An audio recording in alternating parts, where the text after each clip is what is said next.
Universidad del Zulia, Facultad de Humanidades y Educación, Escuela de Comunicación Social, Mención Audiovisual, Cátedra de Introducción al Periodismo con la profesora Lidia Rosselló. Hola, ¿qué tal? Gracias por darle play a este video. Soy Julianis Bravo.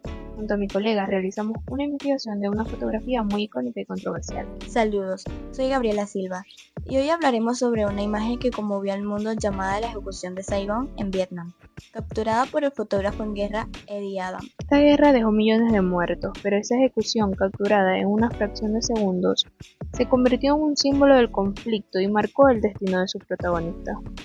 Sin más preámbulos, entremos en materia para más detalles de esta cautivadora historia. La escena se produjo en Saigón, capital de Vietnam del Sur, en plena calle el 1 de febrero de 1968, cuando unos soldados survietnamitas conducían a un prisionero capturado. De pronto la comitiva hizo un alto y el general Nguyen Con Loan, al mando del ejército, se acercó a él sosteniendo con firmeza un revólver.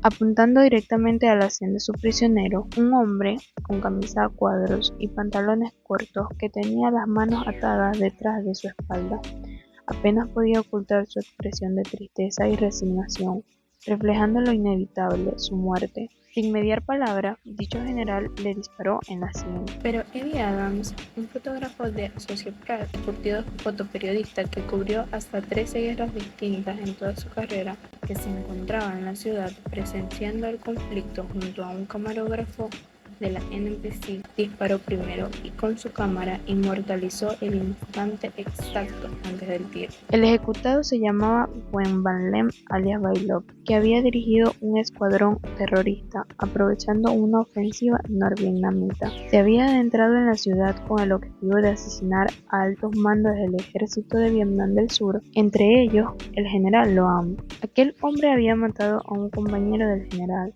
así como a la esposa, a 6 de sus 7 hijos y a su mamá de 80 años. Así que el general se tomó la justicia por su propia mano, sin en principio dar mayor importancia a aquello. Según contó Adams en sus diversas entrevistas y artículos como en la revista Time o en retrospectivas de Associated Press, el general se alejó del lugar murmurando unas palabras: mataron a muchos de mis hombres y a mucha de nuestra gente. Para él, aquello fue un acto de justicia que se producía en un contexto de guerra, un acontecimiento que seguramente sin aquella foto no hubiera ido a más. Este hecho escalofriante lo afirma en su libro La Guerra de Vietnam, una tragedia épica, 1945 hasta 1975, capítulo 14, el historiador Matt Hansen, señalando que nada justifica la ejecución sin juicio de Lem, pero que también enfatiza que el silencio de Vietcong sobre estos hechos fue una manipulación deliberada de la historia. Mientras el mundo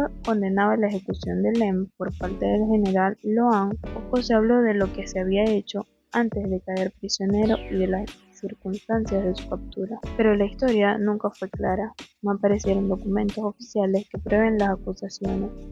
Lo que se conoció provino de informes militares y testimonios, pero nunca hubo un juez ni pruebas concretas que afirmaran que Lem era el verdadero responsable de aquella matanza. Lo único indiscutible fue lo que capturó la cámara, una ejecución pública que estremeció al mundo. La esposa de Lem, Nguyen Thi Loc, se enteró de la muerte de su marido al ver la fotografía en la portada de un diario. Al año siguiente, la fotografía de Eddie Adams ganó el premio Pulitzer y se convirtió en un símbolo del conflicto, pero con el tiempo el propio fotógrafo hizo una confesión inquietante. La fotografía no dice lo que realmente pasó, antes ni después.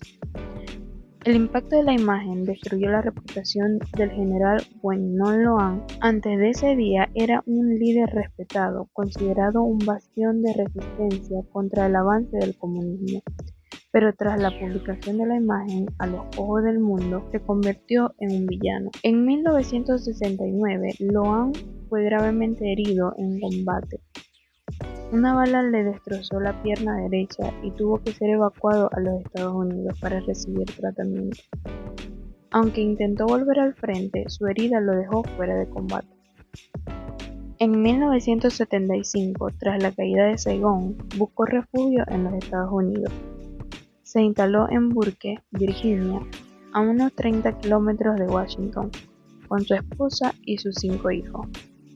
Abrió una pizzería que bautizó Los Tres Continentes e intentó vivir en el anonimato. Pero más temprano que tarde, el pasado lo alcanzó. En noviembre de 1978, su historia resurgió cuando la prensa estadounidense reveló su identidad. De inmediato estalló la controversia. ¿Los Estados Unidos debería conceder asilo a un hombre acusado de crímenes de guerra? El Congreso abrió una investigación y el Servicio de Inmigración y Naturalización concluyó que Loan había cometido un crimen de guerra, iniciando su proceso para su posible deportación. Sin embargo, no todos estaban dispuestos a condenarlo. El presidente Jimmy Carter intervino personalmente para detener el proceso de deportación del general, argumentando que tal revisionismo histórico era una locura. Pero la defensa más inesperada vino del propio hombre que lo había convertido en un símbolo mundial. Eddie Adams, el fotógrafo, testificó a favor de Loan y se disculpó personalmente con él y su familia por el daño que la fotografía causó a su reputación. El general Loan murió en 1998 a los 67 años, víctima de cáncer. Unos días después de su fallecimiento, el 27 de julio de 1998, Adams escribió una reflexión en la revista Time. En 1969 gané un premio Pulitzer por una fotografía de un hombre disparándole a otro. En esa fotografía murieron 2 personas, el receptor de la bala y el general Wen Non Loan. El general mató a Vietcong. Yo maté al general con mi cámara. Las fotografías fijas son el arma más poderosa del mundo. La gente las cree, pero las fotografías mienten, incluso sin manipulación. Son solo medias verdades.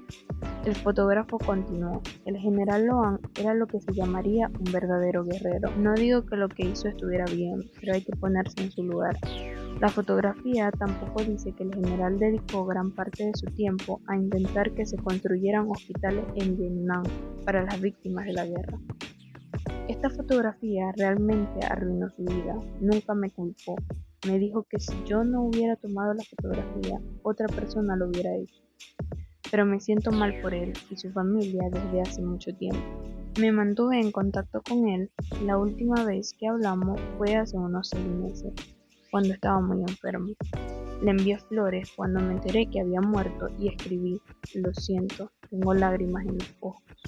A pesar del revuelo que generó, la imagen no cambió el curso de la guerra. Estados Unidos continuó su intervención en Vietnam por 7 años más, hasta la caótica evacuación de Saigón en 1975. La icónica fotografía Ejecución de Saigón mostró la brutalidad de la guerra y cambió la forma en que el mundo veía el conflicto. Pero lo que congeló en un instante no fue toda la historia. Adams nació el 12 de junio de 1933 en New Kensington, Pensilvania, hijo de Edward y Adeline Adams. Desarrolló su interés por la fotografía siendo aún adolescente y formó parte del equipo de fotografía del periódico de su escuela secundaria. También trabajó como fotógrafo de bodas y retratos. Tras graduarse de la escuela secundaria, se alistó en el Cuerpo de Marines de los Estados Unidos, donde sirvió 3 años como fotógrafo de combate durante la Guerra de Corea. Después de dejar los Marines, Adams se unió al equipo de Evening Bulletin en Filadelfia, donde trabajó desde 1958 hasta 1962, año en que se convirtió en fotógrafo de Associated Press, AP. En 1965, Adams y su amigo el fotógrafo de United Press International, UPI, Dirk Halstead, decidieron viajar a Vietnam para fotografiar la guerra.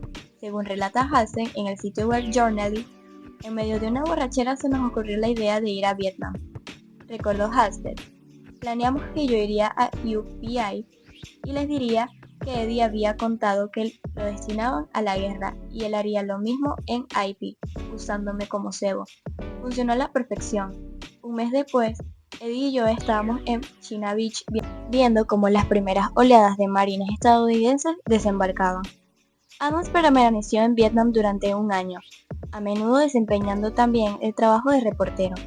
Regresó a Vietnam en 1967 y se encontraba cerca de Saigón, donde tomó su legendaria fotografía La ejecución de Saigón en 1968.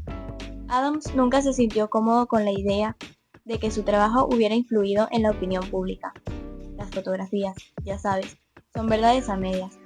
Adams afirmó sentirse especialmente orgulloso de otro proyecto relacionado con Vietnam, una serie de fotografías de 48 refugiados vietnamistas que navegaron hasta Tailandia en un barco de 9 metros, pero a quienes se les negó la entrada al país.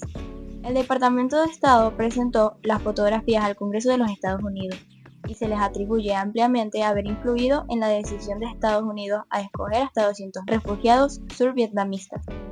Hubiera preferido ganar el premio Pulitzer por algo así. Hizo un bien y nadie salió perjudicado.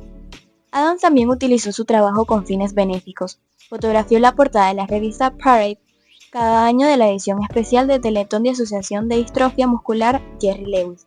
En 1988 fundó Barstow, The Eddie Adams Workshop, un taller intensivo gratuito de 4 días para aspirantes a fotoperiodistas seleccionados. Adams también trabajó para numerosos clientes de moda, entretenimiento y publicidad, encontrando en este trabajo un antídoto adecuado para sus años de guerra. Empecé a fotografiar a famosos porque no te quitaba nada del corazón y es divertido si puedes lidiar con los publicistas y la gente que los rodea, comentó en una entrevista para el London Independent. Y lo triste es que ganas más dinero fotografiando a famosos. Ahora estoy harto de llorar, me han roto el corazón tantas veces. Toda mi vida ha estado marcada por el dolor. En mayo de 2004, a Adam le diagnosticaron esclerosis lateral amiotrófica, también conocida como enfermedad de Lou Gehrig. Tras el diagnóstico, continuó trabajando y siguiendo adelante con los planes para Barstow. Además, creó un video que se proyectó durante el Teletón de la Asociación de Distrofia Muscular Jerry Lewis, para conciernar su enfermedad. Adams falleció el 19 de septiembre de 2004. Le sobreviven su esposa Arisa Atkins Adams y su hijo August, así como 3 hijos de su matrimonio anterior con Ann Fedorchak, Susan Ann Sinclair, Edward Adams II y Amy Marie Adams.